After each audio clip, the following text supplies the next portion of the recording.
حضرت ابو بصیر وہاں کھڑے ہیں، نبی کریم علیہ الصلوۃ والسلام کے پاس وہ خط لے کے، کتنا مشکل مرحلہ تھا۔ ایک بندہ بھاگ کے آیا ہے، زنجیریں ہیں، خون ہے، سفر ہے، رو رہا ہے، تڑپ رہا، حضور مجھے نہ بھیجیے گا، یہ مجھے مارتے ہیں۔ میرے رسول کریم کو جب خط ملا تو حضور فرمانے لگے، ابو بصیر تو جانتا ہے کہ میں اپنے وعدوں کا پکا ہوں، تجھے پتہ ہے اب چونکہ میں نے معاہدہ کیا ہے کہ میں نہیں پناہ دوں گا وہاں سے بھاگ کے آنے والوں کو، تو نہیں دوں گا، لہذا تم واپس جاؤ۔ حضرت ابو بصیر نے آنکھیں کھول کے دائیں بائیں دیکھا تو صحابہ کی گردنیں جھک گئی۔ نبی کریم علیہ السلام کی آنکھوں میں بھی آنسو چمکے کہ اے اللہ کتنا مشکل مرحلہ آتا ہے میدان محبت میں، فرمایا واپس جانا پڑے گا۔ حضرت ابو بصیر واپس نکل رہے ہیں تو رو رہے ہیں۔ جب بالکل مسجد سے نکلنے لگے تو عرض کرنے لگے، یا رسول اللہ آپ کا ذمہ کہاں تک ہے، یہ پناہ نہ دینے کی بات کہاں تک ہے؟ تو حضور نے فرمایا مدینے کی سرحد تک، مدینے کی، اس سے باہر تو عام اجازت ہے جس کا جہاں دل کرے۔ حضور نے بس کہہ دیا مدینے کی سرحد تک میرا ذمہ، میں پناہ نہیں دوں گا کسی کو۔ کہا حضور پھر ٹھیک ہے۔ روتے تڑپتے مولا علی راوی ہیں، وہ کہتے ہیں کہ میں نے اس دن جتنا اپنے وجود پہ صبر کیا شاید پہلے کبھی کیا ہو۔ میرے اندر سے جذبہ جہاد کے شعلے اٹھتے تھے، حضور حکم کرے یہ 2-3 ہزار بندہ تو میں اونٹ کے پیچھے باندھ کے لا کے مصطفیٰ کی خدمت میں پیش کر دوں، حضور حکم تو کرے۔ لیکن بس حضور کا حکم تھا کہ بس جانا ہے، تو حضرت ابو بصیر چلے گئے۔ مدینے کی سرحد ختم ہوئی نا، ذرا آگے بڑھے، وہ 4 بندے تھے، ان کے پاس تلواریں بھی تھی، نیزے بھی تھے، تیر بھی تھے، خود بھی تھے، سارا کچھ انہوں نے تھا، اور حضرت ابو بصیر نہتے تھے۔ جب آگے تھوڑا سا بڑھے نا تو آپ نے نا ایک کی تلوار چھین لی، اور چھین کے ایک کی گردن پر تلوار ماری تو باقی 3 ویسے ہی بھاگ گئے۔ ایک روایت میں ہے کہ 2 کو ڈھیر کر دیا، 2 نکل گئے، بھاگ گئے۔ اب مدینے حضور پناہ نہیں دیں گے، مکے جا نہیں سکتے۔ ایک مقام ایس تھا، امام بہقی نے اس کو لکھا ہے، مقام ایس تھا، وہاں کھجوروں کے باغ تھے، ٹھنڈے پانی کے چشمے تھے۔ حضرت ابو بصیر نے وہاں ڈیرا لگا لیا، اور وہ راہ وہ تھی جو رستہ مدینے کو جاتا تھا، جو رسول اللہ کے مدینہ منورہ کو جاتا تھا، اس راہ میں حضرت ابو بصیر بیٹھ گئے۔ اب جو مکے سے بھاگتا نہ ظلم و ستم تھے، وہ حضرت ابو بصیر کے پاس آ کے ڈیرا لگا لے۔ آہستہ آہستہ بندے 70 ہو گئے، پھر تعداد آگے بڑھی تو بندے 300 ہو گئے۔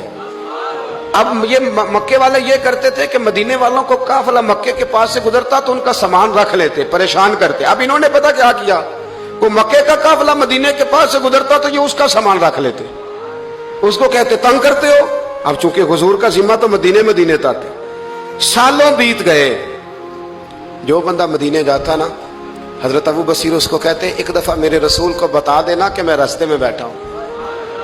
تو ان کے ساتھی کہتے، حضرت ابو جندل بھی آ گئے تھے، ان کے ساتھی کہتے کہ یار سارے زمانے کو پتا ہے تو بیٹھا ہے، پھر پیغام کیوں دیتا ہے؟ پر میں بس میرا شوق ہے، سبا درے مصطفیٰ تے جا کے کمی درود و سلام نسیمہ جانب بطحا گزر کن ز احوالم محمد راہ خبر کن، میرا پیغام دے دینا نبی پاک کو، میرے ذرا کہنا کہ میں راہ میں بیٹھا ہوں، حضور کی بارگاہ میں عرض کر دینا۔ اور جب کوئی مدینے سے ہو کے نکلتا تو اس کو بلاتے اور پوچھتے کیا حال ہے میرے مصطفیٰ کے مدینے کا، کیا حال ہے رسول اللہ کے نواسوں کا، کیا آج کل طرز ہے ابو بکر صدیق کی، پوچھتے۔ کہتے ابو بکر تو قریب بیٹھتے ہوں گے نا نبی پاک، گویا فاروق اعظم تو قدموں میں رہتے ہوں گے، عثمان غنی تو بڑی نوکری کرتا ہوگا، طلحہ زبیر علی المرتضیٰ یہ تو بڑے قریب رہتے ہوں گے، چل یار جب واپس جائے نا تو میرا بھی سلام میرے رسول کو عرض کر دینا۔ راہوں میں پڑے زمانے گزر گئے، سالوں بیت گئے، اتنے تنگ آئے مکے والے کہ انہوں نے نبی پاک کو خط لکھا کہ یہ والی شیخ ہم ختم کرتے، وہ 300 ہمیں بڑا ستاتے ہیں، آپ انہیں مدینہ ہی بلا لیں، خود ختم کرتے ہیں۔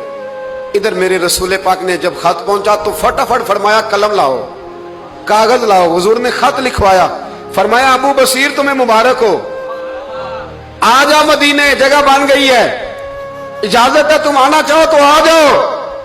حضرت ابو جندل فرماتے ہیں وہ شدید بیمار تھے، ایک قاصد دوڑا دوڑا آیا، این ابو بصیر، بھئی تم میں سے ابو بصیر کون ہے؟ ہم نے اشارہ دیا یہ ہے حضرت ابو بصیر، تو وہ قاصد آیا۔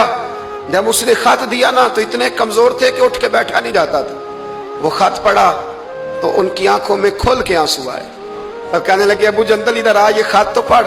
کہتے میں نے خط پڑھا تو رو پڑے، کہنے لگے فزت برب الکعبہ، رب کعبہ کی قسم میں کامیاب ہو گیا، یہ دیکھ میرے نبی کا نا پیغام آ گیا ہے، دیکھ پیغام آیا ہے، حضور کا پیغام آیا کہ تو آ جا، یہ لفظ کہے، کلمہ پڑا، روح پرواز کر گئی، کلمہ فزت برب اللہ، سجنا سا توڑ دی بھائی تے جان دیتی راہ تیرے، پرواز کر گئی روح۔